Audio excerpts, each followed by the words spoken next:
കൂട്ടുകാരെ, എൻ്റെ വീഡിയോ കാണുന്ന എല്ലാ കൂട്ടുകാർക്കും സുഖമാണല്ലോ. ഞാൻ ഇന്നിവിടെ മുട്ട കേക്കാണ് തയ്യാറാക്കുന്നത്. മുട്ട കേക്ക് ഉണ്ടാക്കാനായി മിക്സിയുടെ ജാറിലേക്ക് 1/2 കപ്പ് പഞ്ചസാര ഇട്ട് കൊടുക്കാം. ഇനി 4 മുട്ട പൊട്ടിച്ചത് അതിലേക്ക് ഒഴിച്ചു കൊടുക്കാം. 1/2 സ്പൂൺ സോഡ പൗഡർ ഇട്ട് കൊടുക്കാം. 4-5 ഏലക്ക ചേർത്ത് കൊടുക്കാം. ഒരു നുള്ളു ഉപ്പ് പൊടി ചേർത്ത് കൊടുക്കാം. 1/4 സ്പൂൺ വാനില എസൻസ് ചേർത്ത് കൊടുക്കാം. ഇനി ഇതൊന്ന് നന്നായിട്ട് അടിച്ചെടുക്കാം. അടിച്ചെടുത്ത കൂട്ട് ഒരു പാത്രത്തിലേക്ക് ഒഴിച്ചു കൊടുക്കാം.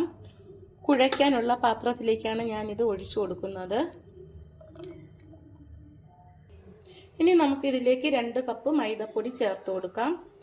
മൈദപ്പൊടിക്ക് അളവൊന്നുമില്ല, കുഴയുന്നതിനനുസരിച്ച് ചേർത്താൽ മതിയാകും. ആദ്യം 2 കപ്പ് ചേർക്കാം. ഇതിലേക്ക് 2 സ്പൂൺ പാൽപ്പൊടി കൂടി ചേർത്ത് കൊടുക്കാം. ഇനി നമുക്കിത് കൈവച്ച് ചപ്പാത്തിക്ക് കുഴയ്ക്കുന്നത് പോലെ കുഴച്ചെടുക്കാം. കുറച്ച് മൈദമാവ് കൂടി ചേർത്ത് കൊടുക്കാം. എള്ളും കൂടി ചേർത്ത് കൊടുക്കാം. കറുത്ത എള്ളാണ് ചേർക്കുന്നത്. ഈ ഒരു പാകത്തിനാണ് കുഴച്ചെടുക്കാനുള്ളത്. മാവിന് അളവൊന്നുമില്ല. ചപ്പാത്തി ഒഴിച്ച് കഴിയുമ്പോൾ കയ്യിലൊന്നും പറ്റത്തില്ല. ഇതൊരു അരമണിക്കൂർ സമയം നമുക്ക് റെസ്റ്റ് ചെയ്യാൻ വയ്ക്കാം.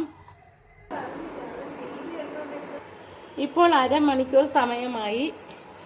നമുക്കിനി ഇത് എടുത്ത് ഒന്ന് പരത്താം. ഇത് കനത്തിനൊന്ന് പരത്തിയെടുക്കാം. പരത്തിയാൽ മതി. ഇനി നമുക്കിത് കട്ട് ചെയ്യാം. സൈഡ്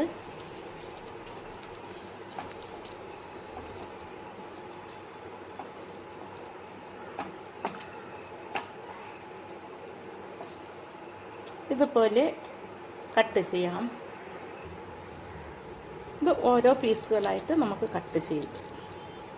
ഈ ഒരു വലിപ്പത്തിനാണ് കട്ട് ചെയ്തെടുക്കുന്നത്. എല്ലാം ഷേപ്പാക്കി കട്ട് ചെയ്തെടുക്കണം. ഇനി നമുക്കിത് എണ്ണയിലേക്ക് ഇട്ട് കൊടുക്കാം. ഇത് ഓരോന്നും എടുത്ത് ഇതുപോലെ ഒന്ന് കട്ട് ചെയ്തിട്ട് ഇട്ട് കൊടുക്കണം. ഇതുപോലെ അങ്ങ് ഇട്ട് കൊടുത്താൽ മതിയാകും. ഇതുപോലെ നമുക്ക് എല്ലാം കട്ട് ചെയ്ത് ഇട്ട് കൊടുക്കാം.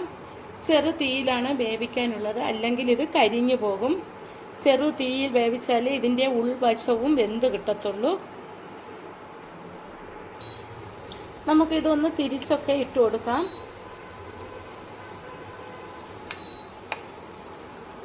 കരിഞ്ഞു പോകാതെ ചെറു തീയിൽ തന്നെ ഇത് വേവിച്ചെടുക്കണം. മുട്ട കേക്കെല്ലാം നന്നായിട്ട് വെന്ത് വന്നു. ഇത് വളരെ എളുപ്പത്തിൽ തയ്യാറാക്കാൻ പറ്റും. പാൽപ്പൊടിയൊക്കെ ചേർത്തത് കൊണ്ട് നല്ല ടേസ്റ്റാണ്. കടയിൽ നിന്ന് വാങ്ങിക്കുന്നതിനേക്കാളും നല്ല ടേസ്റ്റാണ് ഇതിന്. എള്ളും പാൽപ്പൊടിയൊക്കെ ചേർത്തതാണ്. നമുക്കിത് കോരി മാറ്റാം. ബാക്കിയും കൂടി അതിലേക്ക് ഇട്ട് കൊടുക്കാം.